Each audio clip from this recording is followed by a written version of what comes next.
Hi guys, I'm Chermi, welcome back on my channel. Today we show you how to make the beat for Creepin by MetroBoomin, 21 Savage and The Weeknd. This song includes a sample, I Don't Wanna Know by Weeknd, that at its turn samples another song for the melody, that is Bodicea Enya. But I don't think that they actually used the vocal sample from Bodicea inside this production, because you can really hear the vocal. So let's start with the breakdown. First thing, we got the trumpet from Labs. I used this bank that I also used in the remake of Superhero. I invite you to check that video too if you are interested in music production. You can find it on my channel. The bank is trumpet fields in Labs. I use this preset, Sails Hoisted. I think this is the perfect preset because you can really hear that vibrato sound. The only effects that I applied are a compressor and an EQ, cutting all the high frequencies. The melody played by the trumpet is just the main melody of the sample.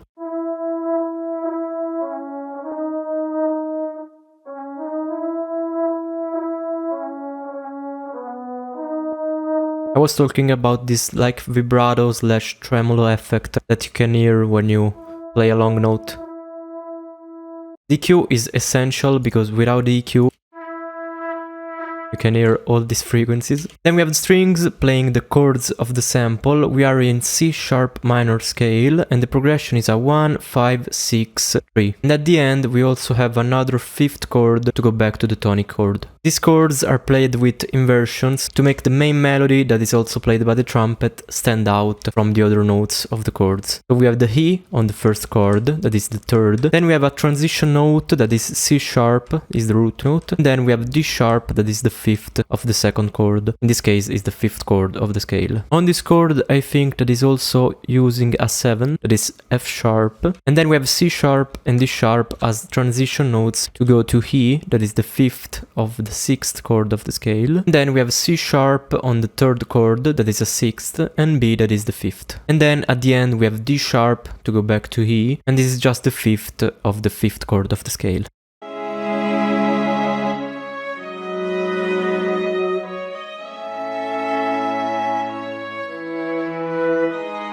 Then we have the first bass, the intro bass. I used the Omnisphere with Trillion mainly for basses. Indigo Huge Balladrones. It sounds like this at the end, but I applied a lot of effects.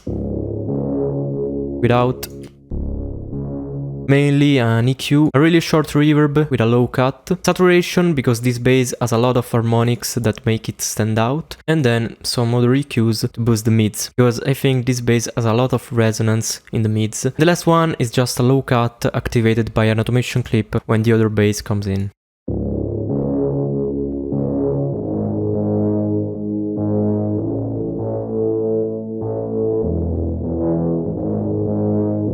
For the other bass, I also used Omnisphere, Warm and Deep Voyager.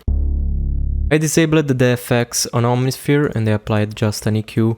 And for this bass we have a lot of variation. As you can see, there are like 3 or 4 patterns. It's playing like on 2 octaves for every root note of the chords. As you can see, in the first pattern is starting on the lower octave and then it's going on the higher one, while on the second pattern is just doing the opposite. It is also modifying some notes to make the chords feel a little bit different. If you remember, as we said before, on the second bar we have the fifth chord of the scale, that is G sharp minor, and as you can see the 7th note of the scale, B, is just a third for the fifth chord of the scale. So it's using like a bass note inversion on this chord. And to make the pattern more funky is also using these transition notes from one root note to another.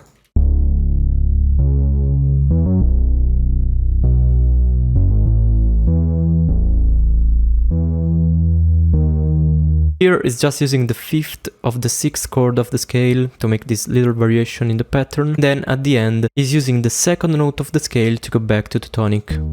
This creates a lot of tension. In some cases is switching this last note from a D sharp to a C, and this C is took from the harmonic minor scale because as you can see we don't have this note inside the normal minor scale. This note helps to create a lot of tension when going back to the tonic.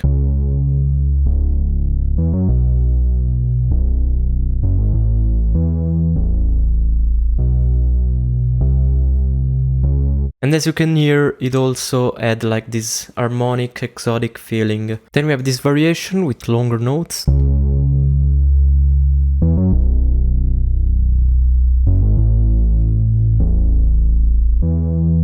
And then we have this other variation.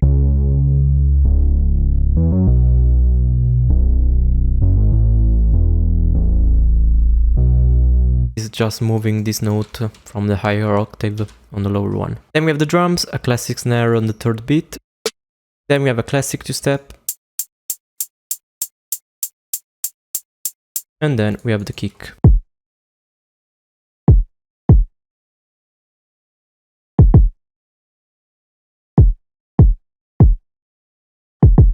We have a hit on the first beat, one on the 4, then one on the first beat of the second bar, and then we have a doubling hit on the first beat of the third bar. On the fourth bar we have one more hit on the second beat, and then on the fourth beat we have this double hit. And the last sample for the drums is just an openette, playing on the third beat of the third and fourth bar.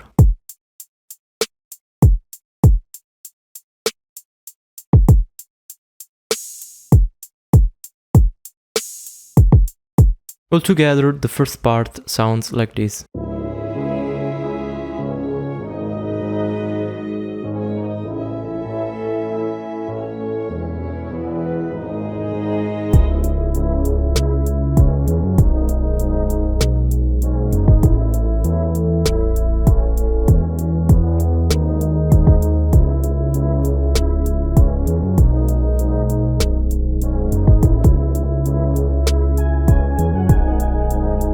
We also have this little synth playing this simple melody.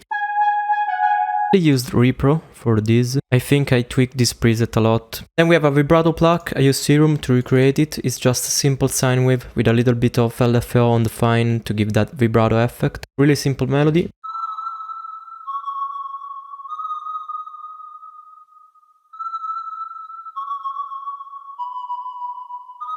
Just playing the same notes as the main melody. So the E, that is the third, C, that is the root note, C sharp, that is the fifth. Then we have the E, that is the fifth of the sixth chord, then C sharp is the third, and B and D sharp are just fifths of the last two chords. Then we have another sine plug. I also used Serum, a really basic preset with a little bit of chorus and reverb.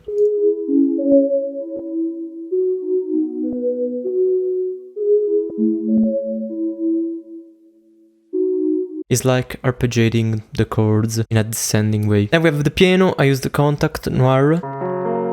I applied an RC20 with the set piano preset and is playing these chords. This is the C sharp minor. Here he changed the fifth chord to a seventh chord, so we have B major. I think there is an inversion of the fifth. Then we have the sixth chord with a 7, and then we have the third chord. The last chord is a fifth chord played with a major third, took from the harmonic minor scale, so we get this chord here, and is using the fifth as a bass note.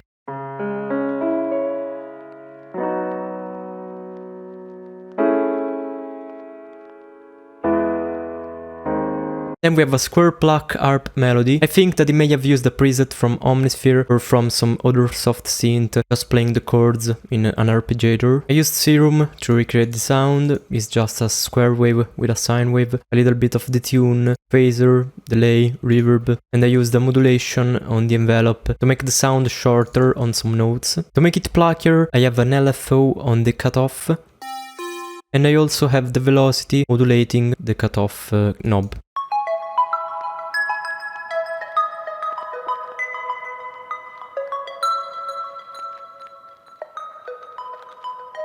We have a switch for the drums. We have a snare on the 2 and the 4th with a sample that is more acoustic. Simple 2-step. Some percussion, I think is like a shaker. Then a kick with this double hit. Then we have another string section. I'm still trying to figure out what banks he's using from Contact. He's always playing the same chords, but in this case used some inversion to get this ascending feeling on the higher octave.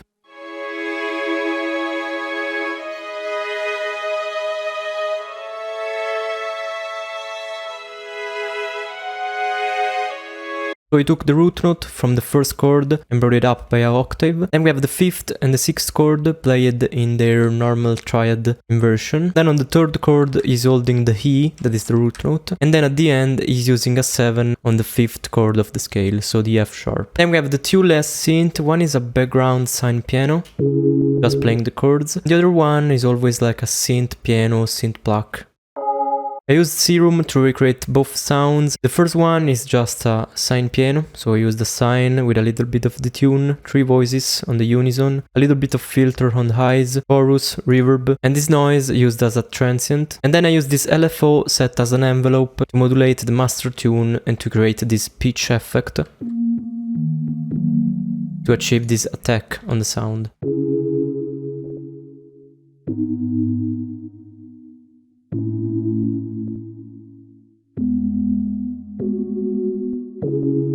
Then we have the second sound. This was a little bit more complicated to recreate. It's a square wave mixed with a sine wave. I played the sine wave 1 octave higher, then I applied a filter. This is really important on this sound. We need to have a filter with a lot of resonance, moving along the frequencies with a note modulation. For the effects, I just applied the chorus and the reverb, and then I moved the stereo knob of FL Studio almost at 100% mono. Without the filter, it's just a normal sound. These are the notes that he's playing.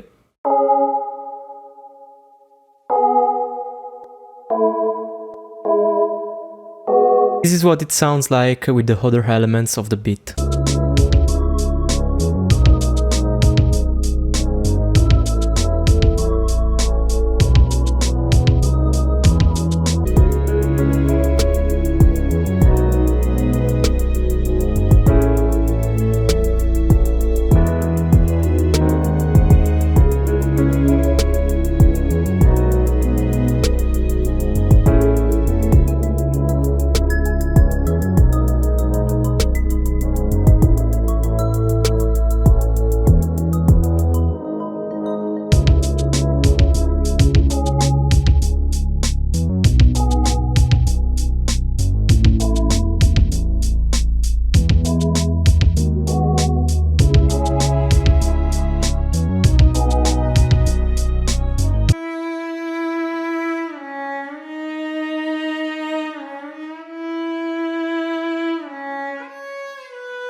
And that's all for this remake. I hope you liked this video. As always, I invite you to smash a like and subscribe if you liked it, and if you want to help me and to support my channel. I will leave all my link in the description for Beatstars and Patreon if you want to support me. See you in the next video. Bye.